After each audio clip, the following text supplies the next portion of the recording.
안녕하세요. 공포학과 M교수입니다. 최근에 공포학과로 되게 소름 끼치는 이야기 하나가 들어왔습니다. 저도 나름 오랫동안 공포 이야기를 수집하고 봐왔던 사람이지만 이런 이야기는 처음 들어봅니다. 조금 부적절할 수도 있는 내용도 있지만 꽤나 무서운 이야기라 보여드리고 싶습니다. 일단 가시죠. 안녕하세요. 저는 한때 루어 낚시를 좋아하던 낚시꾼입니다. 제가 제보할 이야기는 10년 전 충청북도 영동의 한 저수지에서 밤낚시를 하면서 겪은 실화입니다. 왠지 모르는 꺼림칙한 경험이어서 다른 사람들에게는 알려지는 것을 많이 망설였습니다.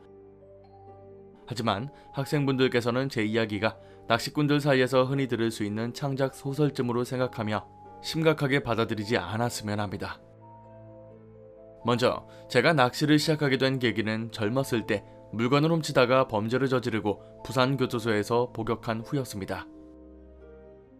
출소 후 전과자라는 낙인이 찍혀 취업이 어려워서 고향을 떠나 충청도에서 지냈습니다. 감방에 갇혀있으면 답답해서 그랬는지 낚시를 하면 기분이 좋았습니다. 그리고 대상 어종으로 선택한 물고기의 꽁무니를 쫓다 보면 삶의 고민이나 과거의 고난을 조금씩 잊을 수 있어서 더 좋았죠. 제가 한 낚시는 1990년대부터 국내에서 시작된 루어 낚시입니다. 그때부터 루어 낚시를 시작했기 때문에 루어 낚시 실력은 우리나라 최고여야 되는데 실제로는 물고기를 잘 못 잡는 꽝조사입니다. 보통 루어 낚시꾼은 허리까지 오는 물에 들어가 물고기를 잡지만 저는 겁이 많아서 무릎까지만 물에 들어갑니다. 루어 낚시는 지렁이나 떡밥 대신 플라스틱과 고무로 만든 루어라는 미끼를 가짜 미끼로 사용하는 낚시입니다. 여자들과 초보자들은 살아있는 미끼가 냄새나고 징그럽다며 손으로 만지는 것을 싫어했기 때문에 루어 낚시를 좋아하는 편입니다. 대신 루어 낚시는 루어 미끼가 살아있는 것처럼 정교하면 정교할수록 비싸기 때문에 루어 낚시를 하다가 잃어버리는 시기에 채비 손실이 발생하면 참 안타깝습니다. 그래서 낚시꾼들은 종종 루어 미끼를 찾기 위해서 물에 들어갈 때가 있습니다. 저는 거의 20년 동안 낚시를 하지만 밤에 혼자 낚시를 하는 게 굉장히 무섭습니다. 달빛 아래 어두운 물만 응시하다 보면 가끔 거리감이 사라져서 발을 물에 헛디디게 되죠. 게다가 수심을 가늠할 수 없는 밤에 물에 들어가는 것은 매우 위험합니다. 밤낚시 때 루어 미끼를 건지러 물에 들어가는 행동은 갑자기 깊은 곳을 밟고 물에 빠져 죽을 수도 있는 자살행위죠. 그래서 저 같은 경우 루어 미끼가 밑걸림으로 빠지지 않았을 때 낮이라면 물에 들어가서 꺼냅니다. 하지만 밤이라면 무릎 아래까지만 물에 들어가서 낚싯대를 힘껏 잡아당겨 보고 무릎 위까지 물에 들어가야 될 경우에는 낚싯줄을 과감하게 잘라버립니다. 서론이 약간 길었습니다만 주요한 내용이니 여기까지만 설명드립니다. 충청북도 영동에는 유난히 낚시터가 있는 저수지가 많습니다. 그 일을 겪었던 그해 여름, 저는 혼자 차를 몰고 충청북도 영동을 돌아다니며 배스를 잡고 있었습니다.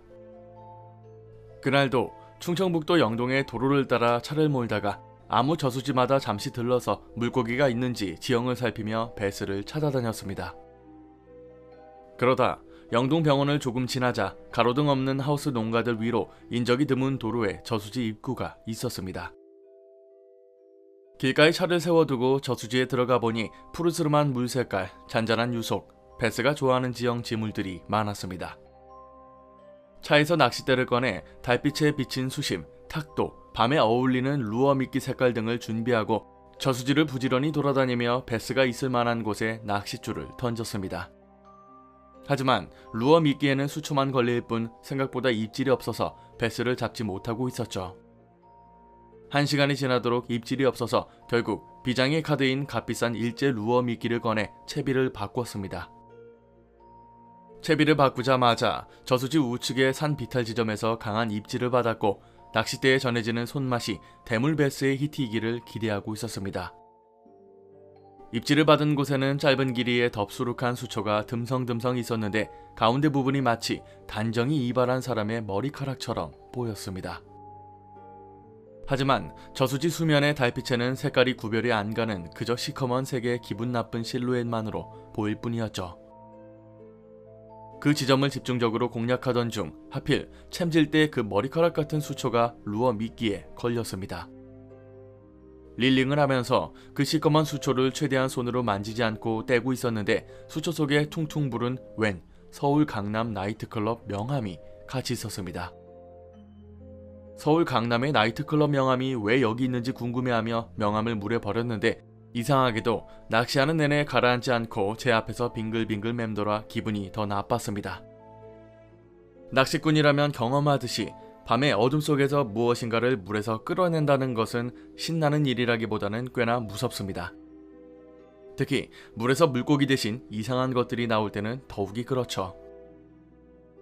밤낚시에서 귀신 생각을 시작하면 귀신처럼 생긴 헛것마저 보이기 때문에 저는 무서운 생각보다는 다른 생각에 집중하려고 노력했습니다.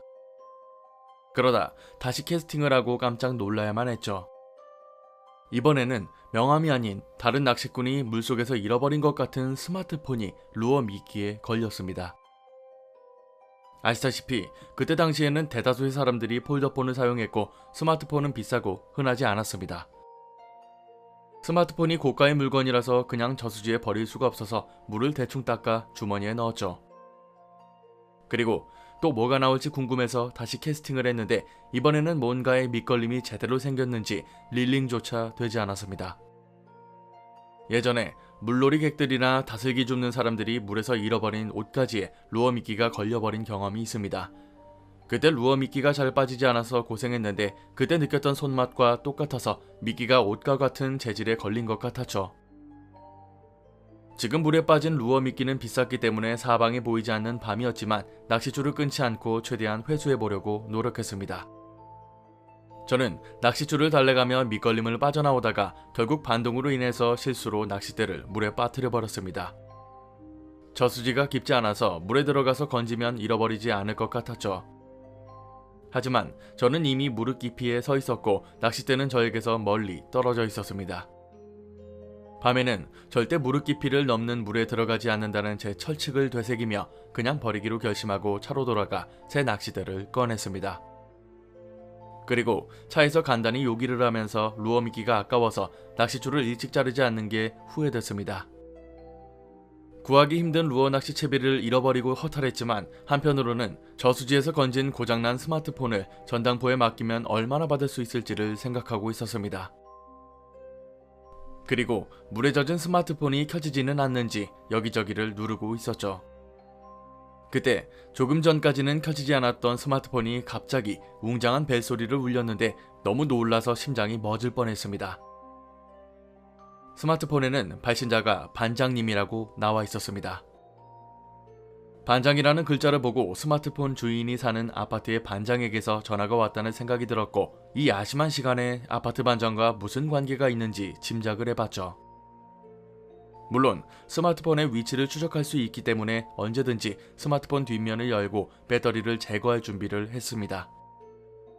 제가 아무 말도 하지 않고 들을 생각으로 전화를 받자 상대방이 당황해서 옆 사람과 전라도 사투리로 이야기하는 소리가 들렸습니다. 그리고 곧 제 고향 경상도 사투리로 이야기를 했는데 꺼림칙한 느낌이 들었습니다. 저한테 전화한 사람이 이렇게 말했습니다. 야, 용준아, 그거 어디다 숨겼어? 아파트 반장은 스마트폰 주인이 훔쳐간 물건을 애타게 찾고 있는 것 같았습니다. 저는 갑작스러운 질문에 당황해서 얼떨결에 이렇게 말했습니다. 예? 그러자 전화한 사람이 말했죠. 야, 용준아, 너 하나 붕어밥 되는 거는 회사에서 일도 하냐? 좋은 게 다 좋은 거 아냐? 좋게 말할 때 그냥 말 들어. 회사라고 하는 단어를 보아 스마트폰 주인은 아파트 주민이 아니라 아파트 관리사무소 직원일 것으로 추정되었죠. 물건을 돌려주지 않으면 죽이겠다는 말을 들었을 때는 머릿속에는 온갖 상상이 가득했습니다. 저는 스마트폰 주인이 강력범죄의 피해자일 수도 있다는 의심이 들어서 이렇게 물어봤습니다. 저 혹시 어디 아파트 관리실이에요? 그러자 전화를 건 사람이 분통을 터뜨리며 말했습니다. 야, 너 지금 상황 파악이 안 돼? 너도 알겠지만 그거 내놓으면 어르신이 살려줄지도 몰라. 서장님한테는 나중에 가서 그냥 잘못했다고 빌면 돼. 용준아, 우리끼리는 이러지 말자. 경찰서장을 의미하는 서장이라는 말을 들었을 때는 반장이 아파트 반장이 아니라 경찰서 반장이라는 확신이 들었죠. 저는 곧바로 스마트폰에 배터리를 뽑아서 전화를 끊었고 그 스마트폰을 차 안에 두었습니다. 1시간 정도를 더 저수지 주변을 돌아다녔지만 베스의 입질은 더 이상 없었죠. 아쉽지만 낚시를 그만두고 돌아가려던 찰나에 다행스럽게도 아까 물에 떨어뜨린 낚싯대가 루어 미끼에 걸렸습니다. 떨어뜨린 낚싯대를 회수할 생각으로 저수지에서 꺼내려고 했지만 낚싯줄이 감겨있는지 저수지에서 그 낚싯대를 꺼내지 못했죠. 순간 저는 낚싯대를 건지러 물에 들어가고 싶다는 충동에 사로잡혔습니다. 그리고 그 이후에 무슨 일이 있었는지는 기억이 전혀 안 납니다. 다만 허벅지에 차가운 느낌이 들어 정신을 차렸을 때 저는 이미 저수지의 허리까지 깊숙이 들어가 있었습니다. 놀랍게도 제 손에는 저수지에 떨어뜨린 낚싯대가 들려 있었고 옆에는 맨발로 요양원 슬리퍼를 신고 익사한 남자가 다리에는 낚싯줄과 루어 미끼가 뒤엉킨 채로 물 위에 둥둥 떠 있었습니다. 저는 겁에 질려서 낚싯대를 저수지에 던져놓고 허겁지겁 물 밖으로 기어나왔습니다.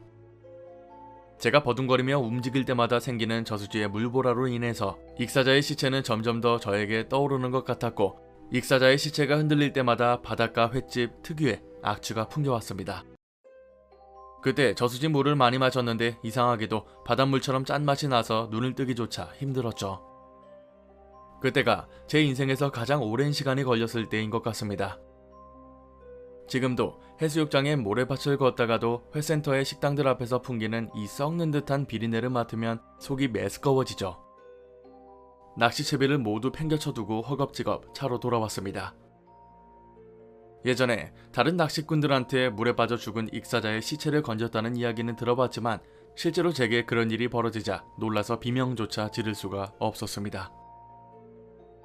그리고 방금 저수지에서 건진 머리카락 같은 수초가 스마트폰의 주인의 머리라고 생각하니 너무나도 놀라서 얼굴에 핏기가 싹 가실 정도였죠. 경찰에 신고할까도 고민했지만 전과자인 제가 용의자가 될 것이 뻔했기 때문에 경찰에 신고하지는 않았습니다. 물론 아침이 되면 다른 낚시꾼이 익사자의 시체를 발견하고 대신 신고해 줄 거니까요.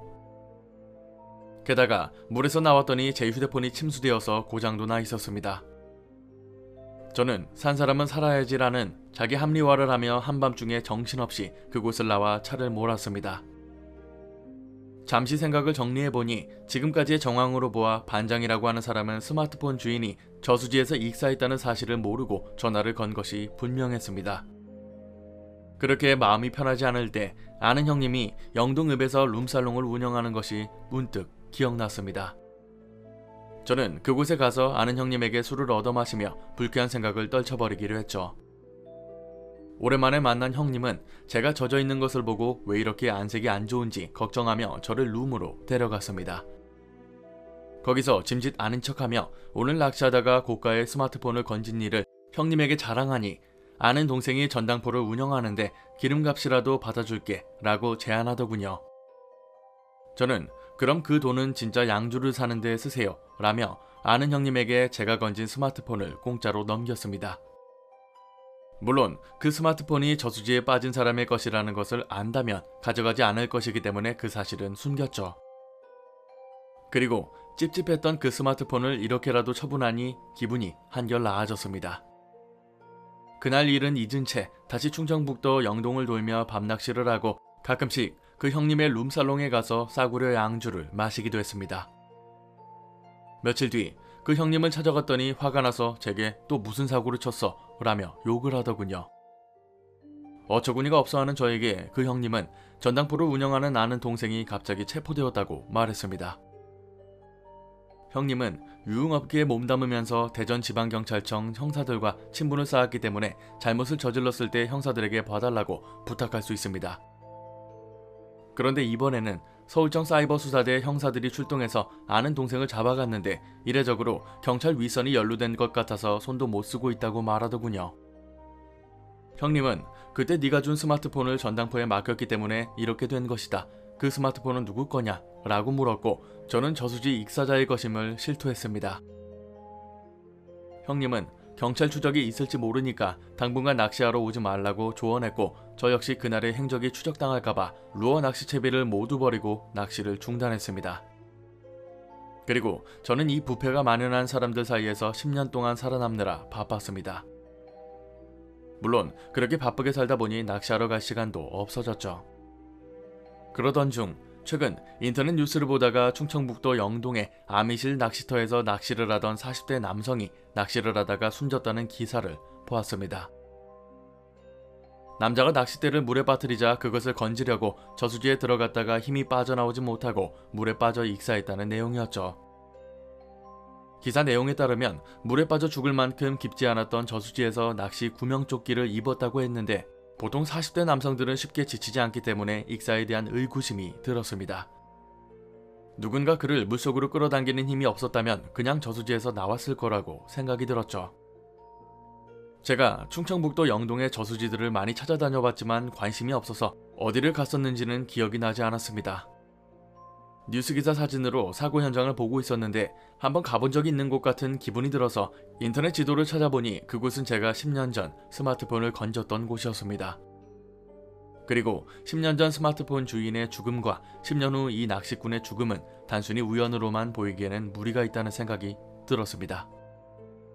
그러자 형님에게 술값 대신 스마트폰을 넘겨주며 잊으려 했던 10년 전의 의문점들이 계속 뇌리를 스쳤습니다. 10년 전 낚시를 하다가 건진 스마트폰의 주인이 억울한 죽음을 알리는 물귀신이 된 걸까요? 그리고 왜 어르신이라고 하는 사람이 횟집에서 그를 청부 살해하려고 했을까요? 스마트폰 주인은 회사에서 무엇을 훔쳤으며 왜 형사들은 그것을 찾는데 집착했을까요? 그리고 왜 서울청 사이버 수사대는 형님의 동생을 체포하려고 충청북도 영동까지 출동한 걸까요? 한동안 머리가 너무 복잡했습니다. 아마 여러분 중 몇몇은 제 이상한 경험을 분석하는데 제게 더 도움을 줄 거라고 확신하기 때문에 여러분에게 이 이야기를 털어놓는지도 모르겠습니다. 일반적으로 낚시꾼들은 물에 들어가는 것이 얼마나 위험한지를 알고 있어서 물에 들어가려고 하지 않도록 노력합니다. 하지만 물가에서 혼자 멍하게 낚시를 하다 보면 마치 무언가에 끌리는 것처럼 반쯤 물속에 잠겨있는 낚시꾼을 가끔 발견하게 됩니다. 어쨌든 끝은 조금 이상하지만 여름휴가 낚시철 안전사고에 항상 주의해 주시기를 당부드립니다. 마치 한 편의 영화에나 나올 법한 이야기를 쭉 보셨습니다. 중간에 낚시에 대한 세세한 부분이 있었는데 너무 루즈한 것 같아서 딱 그 부분만 걷어냈고 나머지는 제보자분이 적어주신 내용에 단 한 글자도 바꾸지 않고 읽었습니다. 스마트폰이 대중화되지 않았던 시기면 지금으로부터 약 10년 정도 된 것 같습니다. 저 또한 이분이 말씀 주신 것처럼 반장이나 형사와 같은 이야기는 추측이 되지는 않습니다. 다만 붕어밥이 된다 뭐 이런 이야기가 있던 걸로 보아서 읽는 저도 조금 무섭긴 하네요.